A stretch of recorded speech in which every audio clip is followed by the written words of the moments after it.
السلام علیکم۔ مدینہ منورہ سے تلاوت قرآن کریم اردو ترجمہ کے ساتھ سورۃ القلم آیات 34 تا 52، قاری محمد جاوید خان، ترجمہ بآواز عباس ایوب، یوٹیوب چینل برکات الحرمین سے پیش خدمت ہے۔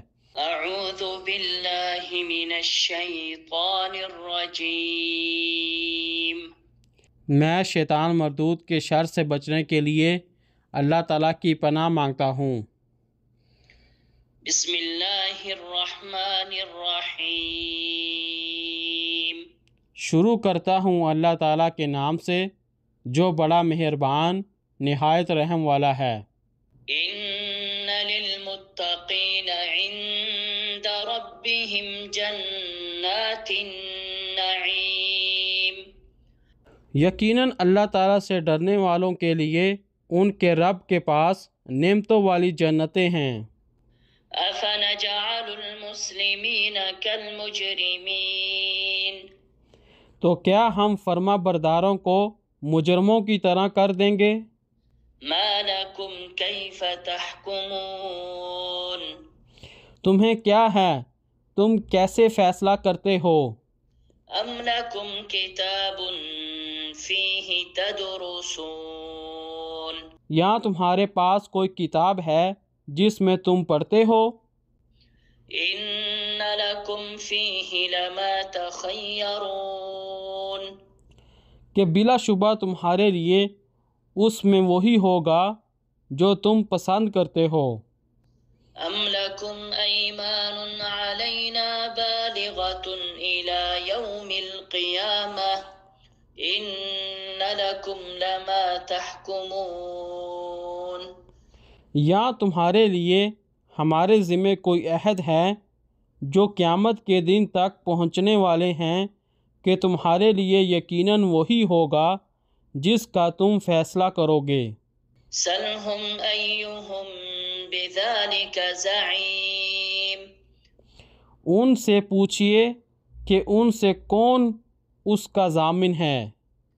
ام لہم شرکاء فلیأتوا بشرکائہم ان کانوا صادقین۔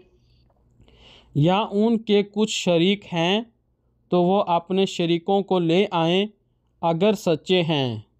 یوم یکشف عن ساق ویدعون الی السجود فلا یستطیعون۔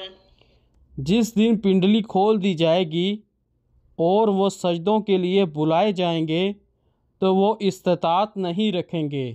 خاشعۃ ابصارهم ترہقهم ذلہ وقد كانوا يدعون الى السجود وهم سالمون۔ ان کی نگاہیں جھکی ہوں گی، ذلت ان پر چھا رہی ہوگی، حالانکہ بلا شبہ انہیں سجدوں کے لیے بلایا جاتا تھا جب کہ وہ صحیح سالم تھے۔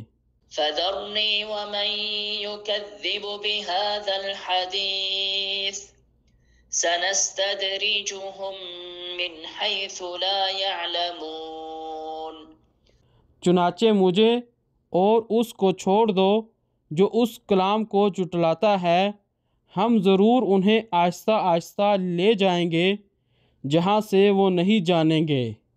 وَأُمْلِي لَهُمْ إِنَّ كَيْدِي مَتِينٌ۔ اور میں ان کو مہلت دوں گا، یقیناً میری خفیہ تدبیر بہت مضبوط ہے۔ أَمْ تَسْأَلُهُمْ أَجْرًا فَهُمْ مِنْ مَغْرَمٍ مُثْقَلُونَ۔ یا آپ ان سے کوئی اجرت مانگتے ہیں کہ وہ تاوان سے بوجھل ہیں؟ أَمْ عِنْدَهُمُ الْغَيْبُ فَهُمْ يَكْتُبُونَ۔ یا ان کے پاس غیب ہے تو وہ لکھتے ہیں۔ فَاصْبِرْ لِحُكْمِ رَبِّكَ وَلَا تَكُنْ كَصَاحِبِ الْحُوتِ إِذْ نَادَى وَهُوَ مَكْظُومٌ۔ چنانچہ آپ اپنے رب کے حکم تک صبر کرو اور مچھلی والے کی مانند نہ ہو جاؤ جب اس نے دعا کی حالانکہ وہ غم سے بھرا ہوا تھا۔ لولا أن تداركه نعمة من ربه لنبذ بالعراء وهو مذموم۔ اگر اس کے رب کی نعمت نے اسے سنبھال نہ لیا ہوتا تو وہ مذمت کیا ہوا چٹیل زمین میں پھینک دیا جاتا۔ فاجتباه ربه فجعله من الصالحين۔ پھر اس کے رب نے اسے منتخب کیا، پس اسے نیک لوگوں میں شامل کر دیا۔ وَإِن يَكَادُ الَّذِينَ كَفَرُوا لَيُزْلِقُونَكَ بِأَبْصَارِهِمْ لَمَّا سَمِعُوا الذِّكْرَ وَيَقُولُونَ إِنَّهُ لَمَجْنُونٌ۔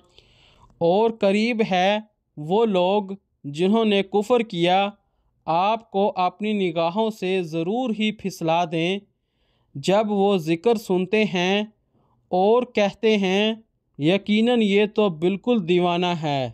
وَمَا هُوَ إِلَّا ذِكْرٌ لِّلْعَالَمِينَ۔ حالانکہ وہ تمام جہانوں کے لیے نصیحت کے علاوہ کچھ نہیں۔ صدق اللہ العظیم۔ اللہ بلند و برتر نے سچ فرمایا۔ قرآن کریم سمجھیں، سمجھائیں اور زندگی اس کے مطابق گزاریں، اسی میں ہم سب کی کامیابی ہے۔ دوسروں کو اس کی ترغیب دیں۔ اللہ تعالیٰ سے دعا ہے کہ اللہ تعالیٰ ہمیں قرآن کریم کو سمجھ کر پڑھنے کی توفیق عطا فرمائے۔ اللہ تعالیٰ ہمیں اپنی زندگی قرآن کریم کے مطابق گزارنے کی توفیق عطا فرمائے۔ یا اللہ تمام مسلمانوں کی مدد فرما۔ یا اللہ جو مسلمان پریشان ہیں ان کی پریشانیاں دور فرما۔ یا اللہ جو مسلمان بیمار ہیں ان کو شفا عطا فرما۔ یا اللہ تمام مسلمانوں کو اپنے گھر مکہ کی زیارت نصیب فرما۔ یا اللہ تمام مسلمانوں کو مدینہ شریف کی زیارت نصیب فرما۔ یا اللہ ہمیں قبر کے عذاب سے محفوظ رکھ۔ یا اللہ ہمیں دوزخ کے عذاب سے بچا۔ یا اللہ ہماری آخرت آسان فرما۔ یا اللہ ہمیں دنیا و آخرت کی کامیابیاں عطا فرما۔ آمین یا رب العالمین۔